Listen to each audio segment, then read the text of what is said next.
Voila! In view, a humble vaudevillian veteran, cast vicariously as both victim and villain by the vicissitudes of fate. This visage, no mere veneer of vanity, is a vestige of the vox populi, now vacant, vanished. However, this valorous visitation of a bygone vexation stands vivified, and has vowed to vanquish these venal and virulent vermin, vanguarding vice and vouchsafing the violently vicious and voracious violation of volition.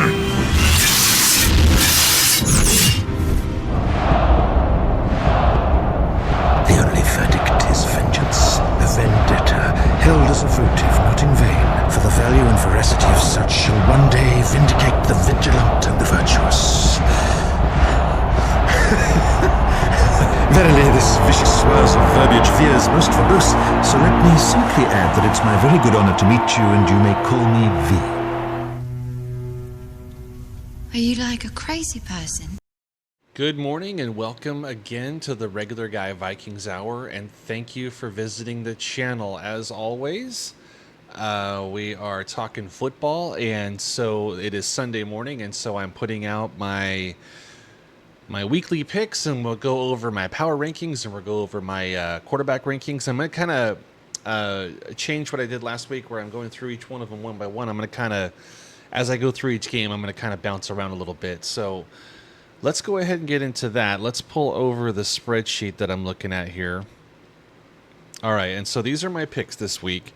And by the way, I'm probably never going to get a pick show out before the Thursday night game, unfortunately. I'll definitely post it on X and BlueSky. I've been late the first 2 weeks, but I'm going to change that going forward. I'm starting to get more dialed in. I should have done this in the off season, but again, like I explained before, we moved and I had a lot of other stuff going on, so I'm playing catch up. Anyway, I did have the Packers both winning and covering that game. So last week I actually went 12-4 straight up, and I went 8-8 against the spread. I did not hit my Fermented Five. I went 3-2. I actually had picked the Steelers to cover 2.5 points against the Jets. They only won by 2, and I thought that was going to be a bad beat until Detroit, got their socks knocked off by the Packers. I had Detroit taking the 2.5 points and winning that game. And they didn't. And so I ended up being 3-2 on my Fermented Five. And then in terms of my money line, where I picked 10 winners and try and get all 10 right to win some money, I got 9 out of 10 right, with my one miss being the Patriots-Raiders game. So I had picked the Patriots to win that by 1. The Raiders took care of business and on the road, no less. And won by 7. And so, I talked about that. I forget what show it was, but I talked about discrepancies between where I had teams ranked and where ESPN had teams ranked. And ESPN thought really low of the Raiders, and I had them much higher, like 7 or 8 spots higher. Again, not as high as like being a playoff team, but at least being a competent team, like 20, 21, 22, somewhere in there. You see that Pete Carroll and Geno Smith effect right there, right off the bat, going on the road. Even though the Patriots aren't a good team, still, season opener, going into New England and winning that game pretty handily, I thought that was pretty impressive. So I was wrong about them in week 1, and so missing on that game ruined my money line parlay. Again, I went 9-1, so I was upset to miss out on that. So unfortunately, no money for me yet this year. I'm down $30, so I've got another $30 on the line this week. And let's go ahead and start with the first game here, which is Jacksonville Jaguars at Cincinnati Bengals. And the line, okay, and again, let me just explain. The spreads are from when I was looking at them on the Bovada app on Wednesday the 10th. Okay, so some of these lines are going to be a little bit off. So these are all lines from when I was looking at them. Okay, so at that time, Bengals favored by 3.5 at home. My spread came out Bengals by 8, which means I have the Bengals winning and covering the spread. And so if we just go look at the power rankings and kind of see why, currently I have the Bengals hanging tight at 11 on my power rankings, whereas I have Jacksonville at 23. And I know it's unusual to see them dipping a spot after winning pretty handily against the Panthers. I thought that game was kind of ho-hum, and it wasn't necessarily that I thought poorly of the Jaguars. It was just based on some movements of some other teams around them. I actually, unfortunately, had to drop the Jags by 1. So Is that justified? Maybe not, but we'll find out how they perform against Cincinnati in Cincinnati. And then let's go look at the quarterback rankings of these two. So Joe Burrow actually did not start off the year very well. And these quarterback rankings aren't necessarily what I think of them. What I do is I take 6 different categories and I just average them out more or less. So I take EPA, their PFF grade, the QB ELO grade, or rank or whatever it is, their QBR, their rating, and then their ringer ranking, which I'll admit I'm not necessarily a believer in the ringers rankings personally, but I put them in there because they're really, number one, they do have a certain amount of respect to them. I guess this guy's process is kind of respected through media ranks, so it's like fine. I know Collar had Stephen Ruiz on his show just this week to talk about things. I'm not totally sure about his process. I'm not totally sure about his rankings, but they do have some respect throughout the league and throughout media. And there's not many sites out there that are putting out updated quarterback rankings every single week. And so that's why I really count on them, and that's why I make them a part of my 6 categories. So with that said, right off the bat, Joe Burrow played like a mid quarterback last week. He was ranked 16th. And then you have Trevor Lawrence at 20. So it's obviously a pretty clear quarterback advantage in this game, but even with Joe Burrow having an off week, he's still ranked higher than Lawrence anyway, and I think overall the Bengals have a better team. I forgot to bring over my offensive and defensive rankings, unfortunately. I wonder if I could do that real quick. Sorry for the delay. No, I'm in the wrong folder here. Spreadsheets. I'm going to bring it back to me for just a second while I figure this out. Okay. Because I want to look at where I had the offense and defenses ranked. Oh, that's right. It wasn't in that spreadsheet. That's why I missed it. Here we go. Here we go. We're going to bring this over.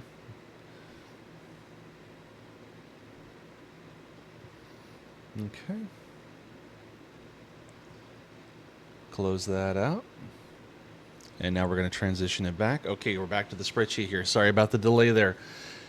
So, take a look at where we have Cincinnati and Jacksonville on offense. This was coming into the year, but whereas I changed my power rankings week to week, I did not change this. This is what I thought of the rosters on offense and defense for all teams in the league coming into the season. So, I had the Bengals as a top 10 offense. And Jags I had as below average offense. And then on defense, I actually don't think highly of the Bengals. I have them as a bottom 8 defense, but I have the Jags even worse. So I can't imagine the Jaguars, going back to the picks here, can't imagine the Jaguars going on the road to Cincinnati against who is typically an elite quarterback and having what I think is a pretty poor defense win on the road. I just don't see that happening. So this one felt pretty easy. Bengals to win and cover, and I've got it both on my money line parlay, and I've also got it in my Fermented Five, which I did forget to not do my Fermented Five until the end. So we will readdress the Jags-Bengals game at the end once I do my Fermented Five. So let me come down here to where my non-Fermented Five picks. Okay. We have the Los Angeles Rams at the Tennessee Titans. Let's go take a look at them at the... hold on. So the Titans are actually 5.5 dogs at home. And my spread came out Rams by 3.5. So I do have the Rams winning this one, but I do not have them covering. I have the Titans covering that 5.5 points. So if we go look at my power rankings here, I had the Rams holding steady at 12. And then Tennessee I actually have as the worst team in the league at 32. And they also held steady at that spot because I didn't really see much out of them last week. The quarterback rankings, you're going to see Cam Ward here at 32. That says a lot. He's a rookie. It's going to be expected. And Stafford played pretty well in the first week, even though they didn't score a lot of points. But they've got him. These rankings have got him at 9 going into week 2. And so let's go look at our offensive and defensive power rankings. I have the Rams as the 12th best offense and the 15th best defense, so they're above average in both categories, whereas Tennessee I have as the 31st worst offense. And even with that really great interior defensive line. I had them at 23rd coming into the year on defense, and lo and behold, Tavondre Sweat's not playing, I don't believe, so that hurts them even further. So again, this one feels like a pretty good pick for the win. I was really interested to see my formula or whatever come out with the Titans covering this one. I thought it would have been bigger in favor of the Rams, but it seems that there's a little bit of hope for a little bit of home juice for the Titans. So we'll see if they can get that cover. But I did not include that in my Fermented Five, clearly, because picking the Titans over the Rams to cover, maybe not good money on that. Okay, next up we have Patriots at Dolphins. Dolphins miraculously favored by 1 point at home, despite how they played last week. My spread came out at 3 in favor of the Patriots, so I have ultimately the Patriots taking that point and winning. Let's take a look at where they are in the power rankings. Okay, so the Patriots, I have at 22, dropping 2 spots down from 20 from week 1. And Miami did they were the biggest free fall of the week for me, dropping from 23 all the way down to 27, dropping 4 spots. And now they are challenging as a top 5 draft pick team. So let's find out why, right? The quarterback rankings, we have Drake May did not look great. He's he played like a bottom 8 guy in that first week. Not a lot of offense, but Tua played even worse. Tua was a bottom 3 quarterback in week 1, so that's where he's coming in. So when we look at our offensive and defensive power just strengths, roster strengths here, I didn't think of much of the Patriots offense coming into the year. They just traded away Jalen Polk, which I don't think that's going to hurt them. I don't think he was doing much for them. But I just don't think much of their offense. And the defense was still a bottom 8 defense. I think that Vrabel gives them at least some, he's a good coach. He's a defensive guy. He gives them something. But ultimately the roster still isn't there. And so Miami, they're not much better. I had them as a bottom 8 offense too, even with Mike McDaniel at coach. And I spoke highly of Tua when I did my quarterback rankings before. I thought that he'd be moving up the list, when in fact he's moving down the list. So I saw them as a bottom 8 offense. And the defense, where are they? I'm thinking, here they are, 19. So a little bit below average on defense. So they're actually not terrible. But with all that said, I think a lot of it has to do with the way the opening weekend went. Even with the Patriots losing and this game being in Miami, they looked so bad that my algorithm, whatever you want to call it, my system, my algorithm, it came out with Patriots winning and taking that 1 point. Okay, so next up we have the 49ers at the Saints. The Saints are 4.5-point dogs. I'd have to imagine that line's changed since I think Kittle went on IR. I think Purdy's out multiple weeks. I think they have another guy who's injured. Some pretty important dudes are injured for the Niners. But even with all of that, I still have the Niners winning this game. But I do have the Saints covering. So they'll take those 4.5 points and they will cover the spread on this one. When I look at my power rankings, I actually had San Francisco moving up 2 spots from 15 up to 13. Whereas I had New Orleans actually dropping 2 spots from 28 down to 30. Now, based on the way they played against Arizona, you would think that seems a little bit unfair. Again, sometimes when it's the teams around them, you have to kind of make some concessions. And it's not like I'm really fretting over whether or not New Orleans is the 28th team or the 30th team. So I dropped them 2 spots down to 30. So Rattler actually played okay. He came in 27th on the quarterback rankings. And, Brock Purdy came in 13th, which is above average, but obviously they're not going to have him. They're going to have Mac Jones. So that's going to be tough for them. So clearly I had San Francisco as my 8th best offense. That's going to hurt them. Not having Kittle, not having Purdy. I can't expect them to play like a top 8 offense, but New Orleans, they're a bottom 8 offense and a bottom 8 defense, whereas San Francisco, not as good as they used to be, but kind of a middle of the pack kind of a defense. So still think that the Niners will get the win, but the Saints will cover. All right, we got Bills at Jets. This one was interesting. We got the Jets home dogs by 6.5. I do have the Buffalo Bills winning, but I have the Jets covering, and I think a lot of it has to do with the way Fields played and the way the Jets played against the Steelers last week. They're at home again, so let's check those power rankings. I bumped up Buffalo to number 1, okay, because they beat Baltimore head-to-head. They're number 1 now, moving up 1 spot from 2. And they're playing who again? The Jets. Okay, so I have the Jets moving up 2 spots from 27 to 25 because they look pretty good against the Steelers, so you can't argue with that. Quarterback rankings, obviously Josh Allen's going to be right up there. He's number 2. But then, lo and behold, look at that. Justin Fields played like a top 10 quarterback in week 1. So if he plays like that again, they will cover the spread. But I still think ultimately the Bills win this one. Just taking a look at those offensive and defensive ranks. I got the Bills at 3 on offense, but their defense is pretty middle of the pack. And I think we saw that against Baltimore where, you can beat them in a shootout. Whereas with the Jets, again, it's another roster I don't think much of. The offense is actually a little bit better than I would have thought. They're just a little bit below average. And then, pretty close to a bottom 8 on defense. And I think that's, again, it's just based on the rosters itself. I think Aaron Glenn does, just like the way Vrabel does for the Patriots, he brings a little bit of more gravitas, I guess, to that defensive side of the ball. So there you go. Bills to win, Jets to cover. Next up, we have Seahawks at Steelers. Steelers favored by 3. My spread came out Pittsburgh to both win and cover the 3 points. Even though I got burned last week, I'm going to go for it again. Rodgers looked good. Let's take a look at those power rankings, right? We have, Seahawks and Steelers. So Seahawks fell with that loss to the Niners. They fell 1 spot from 16 to 17, flip-flopping with the Vikings there, as you can see. And the Steelers actually had, falling 2 spots from 13 to 15, The Jets were a team I thought maybe you should put away, and they really didn't. And they were kind of lucky to win that one, honestly. So that's why I dropped them too. So they're at 15. So this really isn't that big of a separation. Let's look at the quarterbacks.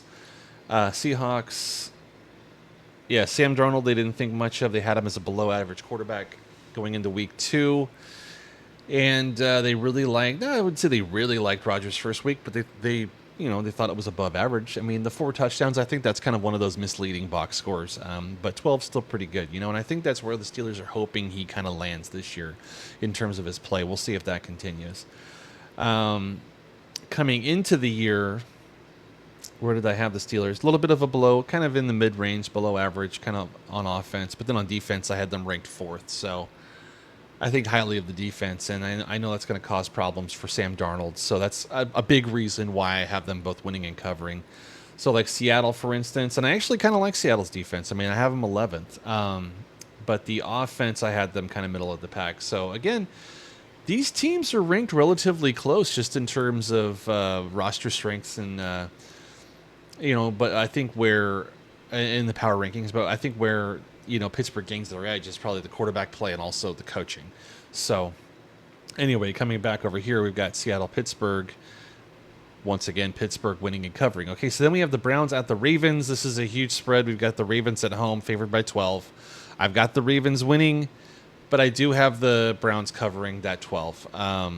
And so, a lot of times my system doesn't love huge spreads like that, so it's really hard for a team to cover a 10-plus spread. So in this case, I do have the Browns covering. So just to take a look, Baltimore fell out of the 1 spot, losing to the Bills, but I kept them at 2. And then the Browns actually bumped up 2 because they played a really tight game against the Bengals in week 1, so they're 28, up from 30. The quarterback rankings, clearly I have Jackson. Everybody has Jackson as the best quarterback in the league. The guy's amazing. Joe Flacco played admirably. I've got him at 25, so he just needs to play mistake-free football today and keep the game close. Again, I've got Baltimore as the best offense in the league, and I have them as 6th best defense in the league coming into the year. So I think highly of that roster. They always put together a great roster. Cleveland, on the other hand, I have them as the worst offense. But a respectable defense. They came in at 13th. So they're not as high as they were, but they've still got Myles Garrett, and they've got a couple of really great players on that side of the ball. But at the end of the day, we've got Ravens winning and Browns covering the 12. All right, Broncos at Colts. Colts are actually home dogs by 1.5, despite what they did to the Dolphins last week. My spread came out real close. I've got Denver by just a 0.5 point, so I've got Denver for the win, but I do have the Colts covering the 1.5. So it wouldn't shock me if the Colts outright won this one. If we look at the power rankings here, I do have Denver. I thought really highly of Denver. I had them actually ranked 6th coming into the year. I dropped them 1 spot. It was kind of a gross game for them. They did get the win, but they didn't look great doing it against Tennessee. So I dropped them to 7. And who are they playing again? They're playing Indy. So Indy, I bumped them up 3. I started them off at 24, and now they got them at 21. So they're moving up. And that has a lot to do with the way Daniel Jones played. Daniel Jones, where did he land in these rankings? 14th. Look at that. Top half. Ahead of Baker Mayfield and Joe Burrow. So he had a hell of a first week. I definitely would not have expected that. Bo Nix did not look good. He's a, bottom 5 quarterback heading into week 2. So, yeah. Denver, let's see, I had them as a pretty middle-of-the-pack offense, 16th. But I did have them as the 3rd best defense coming in terms of their overall talent. So it's going to be a tough matchup for Jones. I did say that I thought maybe the Colts would win this one outright, but, I don't know, man, against that defense. So the Colts, offensively, I had them middle of the pack on offense. And I had them, Steichens actually got them playing pretty well. I've got them 12 on defense. So they're starting to build up a pretty decent roster there. So just kind of heading back to the picks over here. So again, this was one of my closest ones of the week. I'll go ahead and take Denver for the win. They're not going to be a part of my money line parlay, but I do have the Colts covering, which probably means that if this isn't a 1-point game, if it goes my way, the Colts probably end up winning. So I'm glad I don't have them in my money line parlay. Next up, we have Panthers at Cardinals. Cardinals favored at home by 6.5. My spread came out Arizona by 12.5, so I have Arizona with a pretty easy win and cover by nearly a touchdown here. In the power rankings, Arizona I have holding tight at 14. I think that they're a potential playoff team this year, and I had the Panthers holding tight at 29. So if we look at the quarterback rankings here, I don't think that Murray had a bad week or a good week. It was middle of the road, and but Bryce Young started out his year pretty rough. He came in 31st, so yeah, tough way to start. Again, I don't really think highly of the Panthers' overall roster. I had them as the worst defense, so this is an opportunity for Kyler Murray to really shred today. And their defense or their offense, I thought a little bit more highly of coming in at 22. But if Bryce Young continues to play like that, it's not going to go well. So just coming back to the pick again, Panthers traveling to the Cardinals. Cardinals favored by 6.5. I got a win in the cover pretty easily there. All right, we got Eagles at Chiefs. This is a great one. Chiefs 1-point dogs. My system came out as a push. I went ahead and took Kansas City because, you can't really do any better than Mahomes and Reed in this league. So I went ahead and took Kansas City for the win, not a part of my money line parlay. So ultimately, I do have Kansas City covering that spread, which, again, is just 1 point. So it's like I can either hope for a push or just an outright Kansas City win on that one. So if you just come over here to look at the rankings, these teams are going to be really closely ranked, I think, in a lot of ways. I got Philly at 3, holding tight from last week. I have Kansas City losing 2 spots after dropping 2 spots after losing to the Chargers. So they dropped from 4 to 6. Your quarterback rankings, Mahomes played pretty well in that first week. He came in at 5th. Hold on. Excuse me. Okay, so Mahomes, your 5th ranked quarterback, and Hurts is your 4th ranked quarterback. So pretty even right there. But you got the Chiefs at home. So then over here, what do you got? Philly, I have this a 6th ranked offense. Kansas City only at 13th. They did lose some offensive talent, and some of their guys are aging, like Kelsey. So that's probably why I had them a little bit more middle of the pack than top 10. And then over here, I've got Philly as the best defense in the league. If Jalen Carter doesn't spit on a guy to open the game, he'll play, and that defense will look great because I think they really hurt them in the Dallas game and allowed Dak to throw the ball around a little bit.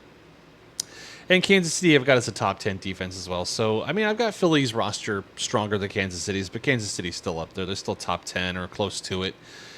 So again, Kansas City at home, they're 1-point dogs. I picked them to win and to cover, to take that 1 point and cover. So here we go. Last game before we get to our Fermented Five.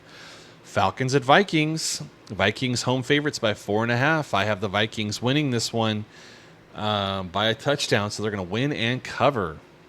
All right, in our power rankings, I had our Vikings moving up from 17 to 16. It didn't look great for 3 quarters, so that's why they just got a marginal bump there. And the Falcons, I've got it holding tight at 19. So we're not really separated by that much in the rankings. So I think that JJ moved up just slightly.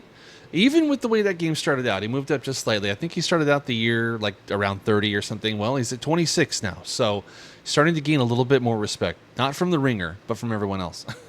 And from the stats back it up. And then Penix, I think, had a pretty good week. It was actually more middle of the road. He came in 18th. So the Penix has a slight advantage, but it's really not, it's not that much of a difference. All right, so I actually think that the Vikings are going to be better than. I think they're going to be a top 10 offense this year. I had them ranked 14th coming into the year, but 2 overall on defense. It's weird. I actually kind of think it's going to move in opposite directions. I think the Vikings are going to drop more and be more of like a maybe top 10-ish type defense, and then be more of a top 10-ish type offense. Just looking on the flip side at the Falcons, I actually have Atlanta. They have pretty good talent on offense, so I have them as a top 8 offense in terms of roster strength. But their defense, I don't think much of. They're below average, 22nd on defense. So again, I've got our Vikings winning and covering on the 4.5 at home. So that leads us into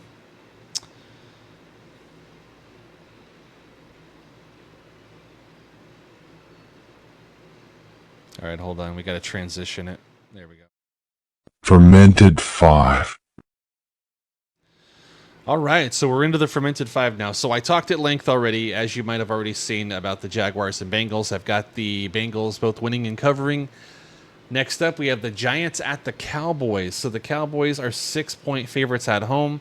My spread came out double digits on this one by 17, so I've got Dallas with an easy 11-point victory over the Giants at home. And if you just look at these power rankings, Dallas, I don't have too high. I did have them bumping from 23 to 24. But this one has more to do with how low I think of the Giants. So I've got them holding tight at 31. I have them as basically one of the bottom 2 teams in the league. Their quarterback play clearly wasn't good. Russell Wilson, it came in 29th. He's going to play again. And so unless he gets hurt, it's going to continue. I think at the very least I would play Winston just to give that offense some juice if you don't think Dart's ready. But that's neither here nor there. I think Wilson's cooked. And then Dak had himself a pretty good opening weekend against a really difficult Phillies defense. So he came in 11th. And then just the roster ranks, I just don't think much of the Giants. 30th on offense. The defense actually popped up a little at 21. I think it's because of the guys on the defensive line. Dallas, ironically, I don't think much of their roster either. 31st on defense. 27th on offense, but they showed me a little something in week 1. And so just something about the way my system works. It really, really loves Dallas at home against the Giants. And so that's where we're going to go. So that's game 2 of the Fermented Five, Dallas to win and cover at home. Third leg of the Fermented Five, rather. We've got Lions at home, 6-point favorites over the Bears. My spread came out Detroit by 12, so I've got a 6-point win for the Lions, an easy win and cover for the Lions.